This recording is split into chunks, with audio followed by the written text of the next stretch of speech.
Hello प्यारे साथियों, आप सभी को गुड मॉर्निंग। आप सभी साथियों को आपके अपने यूट्यूब चैनल मीणा जी स्टडी पॉइंट पर आप सबका हार्दिक स्वागत है। दोस्तों, मैं आपके सामने करंट अफेयर्स का तांडव लेकर उपस्थित हूँ। 5 अगस्त 2025 की समसामयिक करंट अफेयर्स अपन पढ़ने जा रहे हैं। सभी एग्जाम के लिए इम्पोर्टेंट है। तो दोस्तों आइए अपन चलते हैं अपनी करंट अफेयर्स के शुरुआत पर। ठीक है दोस्तों, तो अपना पहला क्वेश्चन है कि ट्रक ड्राइवर्स के लिए क्या है। ट्रक ड्राइवर्स के लिए निम्न में से किसने अपना घर नामक पहल शुरू की है। ट्रक ड्राइवरों के लिए अपना घर नामक पहल शुरू की है। अब आइए देखते हैं अपना घर पहल है क्या। अपना घर। अब ट्रक ड्राइवरों को हाईवे पर थकावट में सड़क किनारे नहीं सोना पड़ेगा। केंद्र सरकार ने अपना घर नामक एक नई पहल शुरू की है।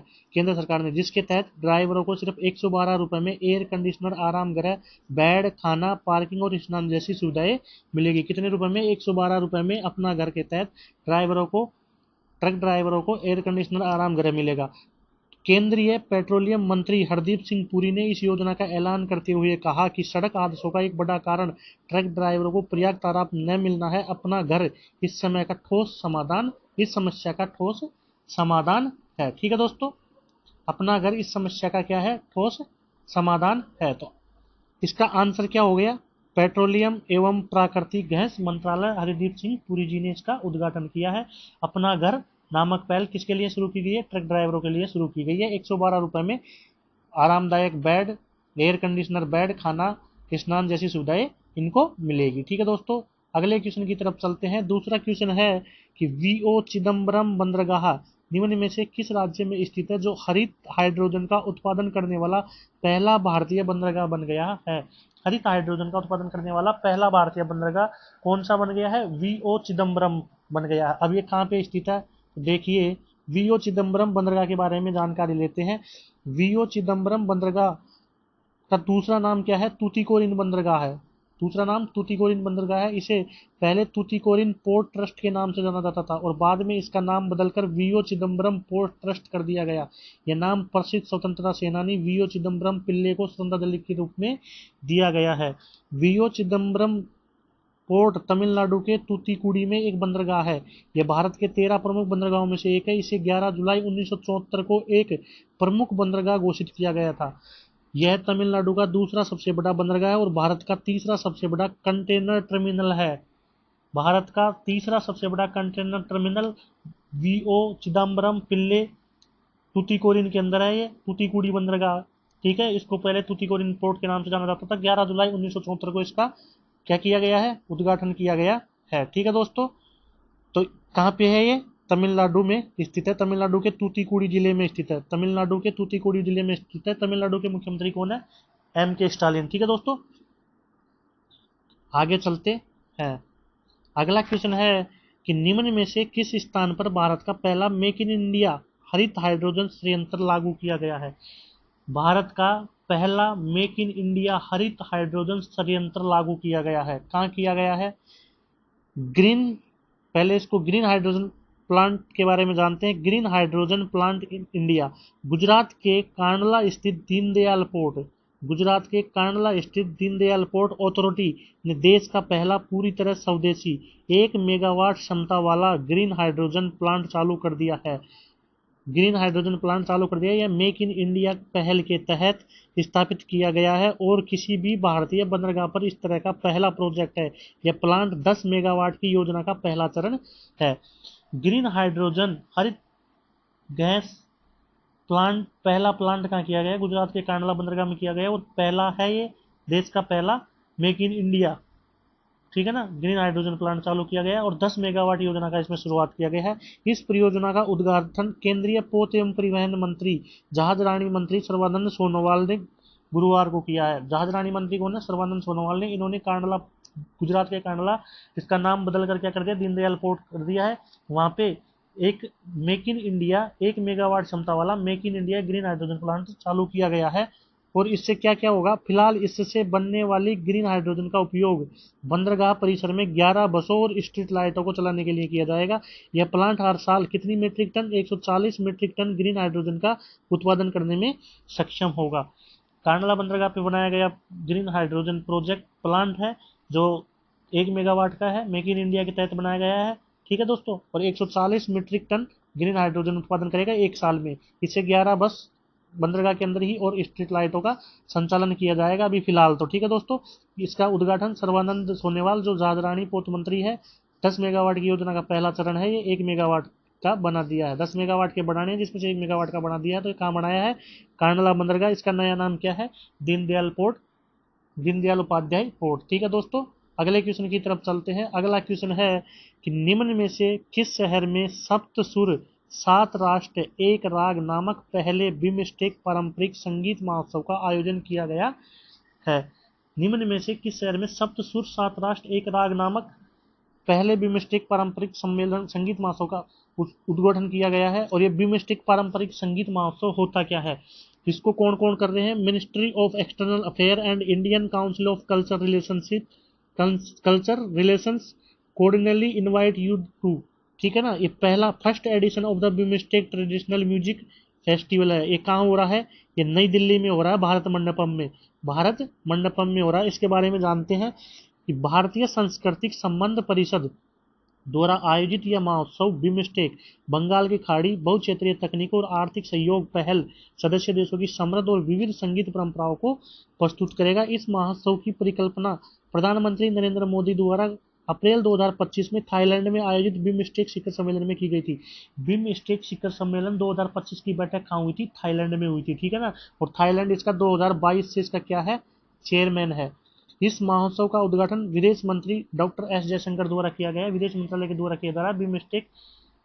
बिमस्टेक सांस्कृतिक संबंध परिषद के द्वारा की, भारतीय सांस्कृतिक संबंध परिषद द्वारा बिमस्टेक फेस्टिवल किया जा रहा है, सांस्कृतिक फेस्टिवल किया जा रहा है। भारत मंडपम में हो रहा है, नई दिल्ली में हो रहा है। ठीक है, और इसकी घोषणा कहाँ की गई थी? थाईलैंड में की गई थी, जहाँ बिमस्टेक की 2025 की बैठक हुई थी। ठीक है दोस्तों, अगले आगे चलते हैं कि बिमस्टेक के बारे में समझते हैं। जब बिमस्टेक ही आ गया तो बिमस्टेक है क्या? बिमस्टेक जिसका पूरा रूप बंगाल की खाड़ी, बहुक्षेत्रीय तकनीकी और आर्थिक सहयोग पहल है। BIMSTEC bay of Bengal initiative for multi sectoral technical and economic cooperation है। बंगाल की खाड़ी से तटवर्ती या समीपी देशों का एक अंतर्राष्ट्रीय आर्थिक सहयोग संगठन है।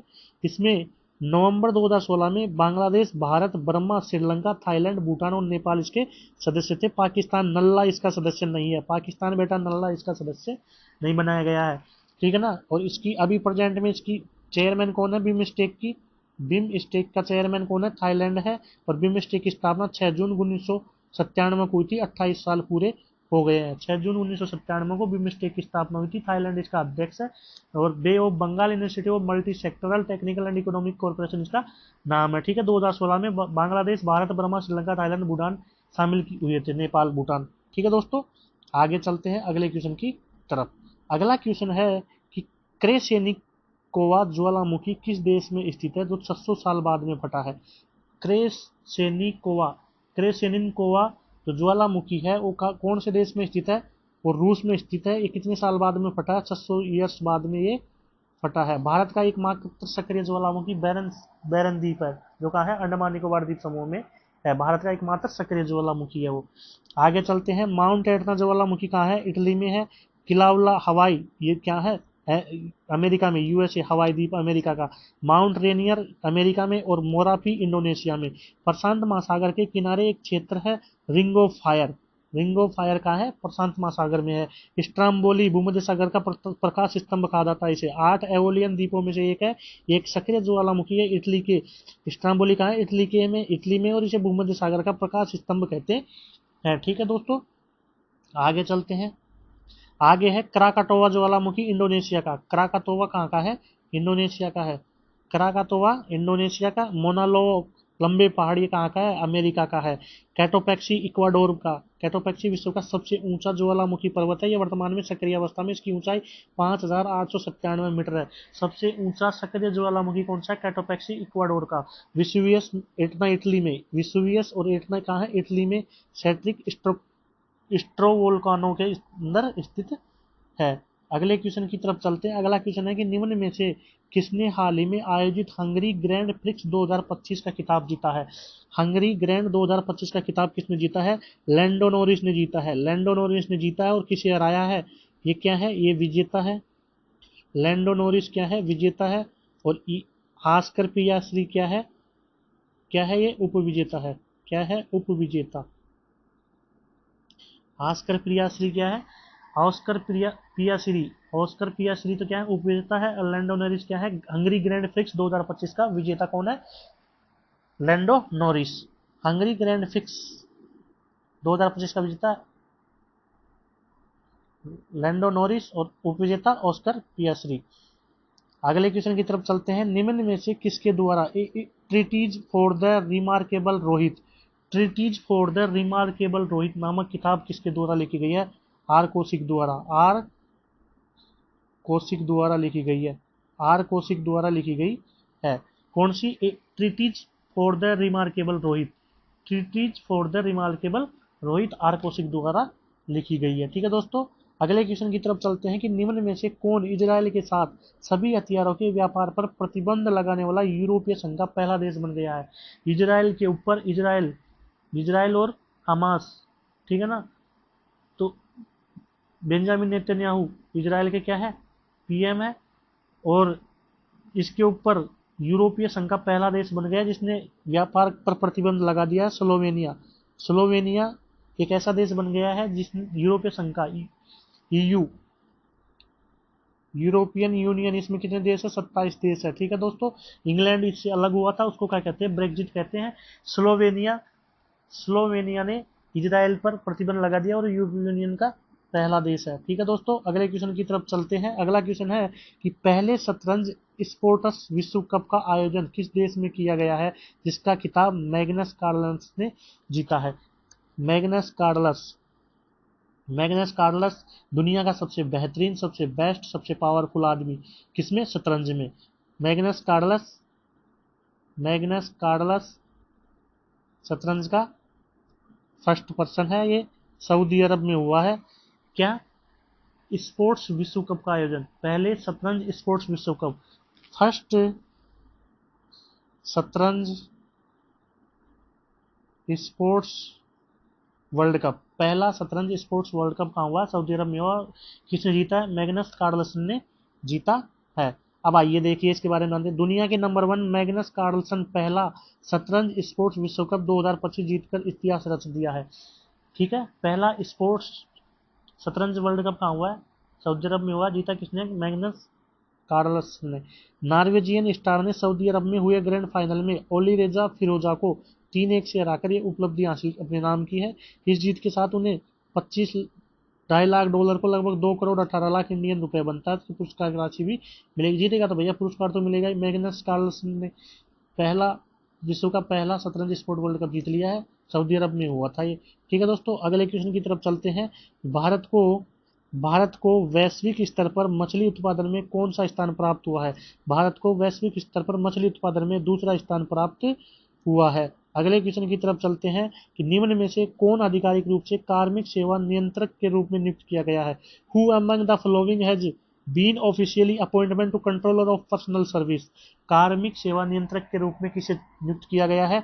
C R Praveen Nair. C R Praveen Nair, option C is right answer है। ठीक है दोस्तों, कार्मिक सेवा नियंत्रक के रूप में सी आर प्रवीण नायर को चुना गया है। अगले क्वेश्चन की तरफ चलते हैं कि निम्न में से किस दिन अंतर्राष्ट्रीय ट्रैफिक लाइट दिवस मनाया जाता है? 5 अगस्त को अंतर्राष्ट्रीय ट्रैफिक लाइट दिवस मनाया जाता है। International traffic traffic light day, traffic light day मनाया जाता है कब? 5 अगस्त को। ठीक है दोस्तों, अगले क्वेश्चन की तरफ चलते हैं। अगला क्वेश्चन है कि भारतीय तिरंगे के डिजाइनर कौन थे? पिंगली वेंकैया जी। भारतीय तिरंगे के डिजाइनर श्री पिंगली वेंकैया जी को 2 अगस्त 2025 को कौन सी जयंती मनाई गई थी? 149वीं।